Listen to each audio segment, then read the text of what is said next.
I will just enjoy it. Please continue. Uh, so you heard how difficult it is to speak foreign language. Now you get to witness someone who used English as not the first language making comedy. Well, just keep your fingers crossed. So as you know, my name is Urbaniak, and that's the first time when I'm gonna use my research to make people laugh. As for researcher, usually when you have people laughing when you're presenting your research is the worst case scenario and something that you really want to avoid, and if it's happening, you know that you're doing something wrong. So that part of this experience is really new to me. However, the other part is quite common, so I find myself quite often in situation when I do try to speak slowly. Whereas all that goes in my head is, the faster you go, the sooner it ends, the faster you go, the sooner it ends, the faster you go, the sooner it ends. So I would like to give you a moment to enjoy this job. I'm liking it. So I was told that as soon as I start liking it, something like this may happen. So, you know, not only I'm not speaking English as my first language, I also speak fast, and I'll be doing this. No, but coming back to my hilarious jokes, I wanted to apologize all of you who won't be able to enjoy them, because at some moment I know that I will be going really fast, so it's not you, it's me. And having said that, I guess that by now, the brightest of you noticed that I'm not from Ireland. And I could make you guess where I'm from, but we already used some time for your laughs, so I will speed it up. And I will tell you that in most cases, people guess that I'm either from Germany or from Poland. And the fact that I get crazy excited when they take me for a German, it really proves that I must be from Eastern Europe, so there you go. I am Polish, I'm a researcher, I speak really fast when I get nervous, and I really wish I have said no to Enya, but she has this really lovely face and you can't say no to her. She's the nicest person ever, so here I am. And you may be wondering, what am I doing here? So yes, I am from Poland, but I will not take your jobs. That is, of course, that is until there are some other social gerontologists in the room. No, yeah, well, and trust me, I'm not making the words up to make up for my foreign accent. Social gerontology does exist. It's a discipline that tries to look at social, economical, and health aspects of old age. So while average person will think that older person, being old means being, well, lonely, that would cover the social aspect, being poor, that would cover the economical aspect, and being ill. What social gerontologist needs to do is to conduct research to find it out. So that's what I'm trying to do. We're doing our research on social exclusion of older people during critical life transitions, and I will stop it here. So, but for me, it's really exciting, and I really enjoy my job. And that's what I do in most cases as a qualitative researcher. I would interview people trying to understand them. And as you know, as you may know, that as social gerontologist, I would be really into older people. Like, I mean, yeah. So that's my thing.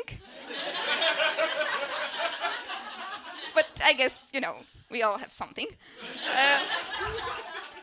So I get really excited when I get to interview them. And that's the situation that you probably know from everyday life. You know, you're waiting for the bus or you're in the train, and you find yourself involved in a conversation with an older person.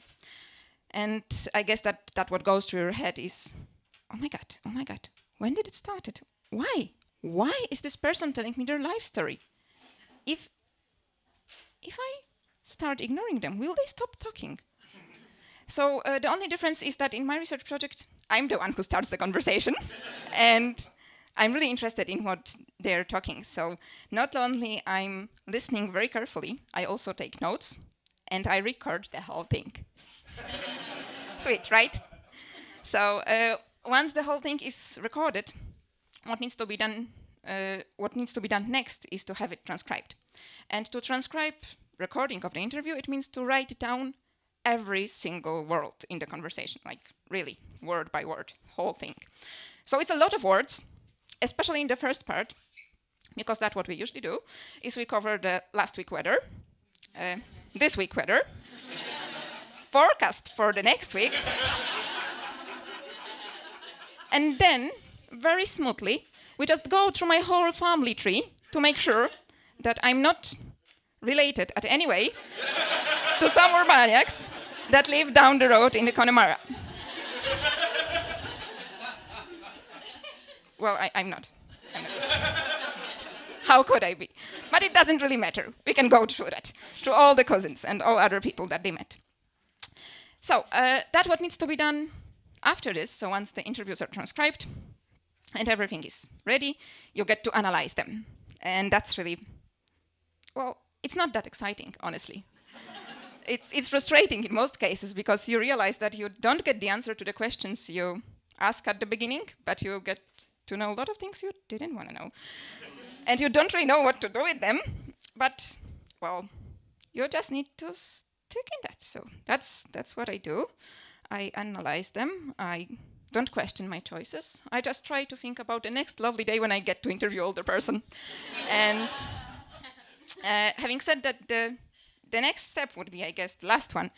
Once I have my interviews analyzed, feeling very proud of myself, comes the hard part. That means that probably in most cases I would need to write a paper.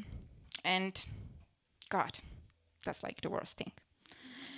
And as far as my understanding of parenting goes, I guess that it's really similar to taking care of a newborn child. So you don't sleep much, you're pissed off all the time, and you feel the constant pressure to make sure that it gets nicer, it gets all the best, and it is just something that everyone will admire. So the last thing you want to hear is somebody going like, yeah, your approach is quite interesting. Yeah, I see what you're trying to accomplish, but you would be better off using my approach. Or, yeah, I see, but, you know, if I were you, I would do it differently. So basically that's what my friends with children call mother-in-law. I would call reviewer too. Yeah, go researchers. Yeah. So that's how we distinguish those who already wrote a paper from the others. And similarly, as my friends try to remain extremely polite while answering their mothers-in-law, I try to be really civil and keep it nice and pleasant for reviewer too, but you know, it doesn't always work that way. So that's all from me. Thank you very much.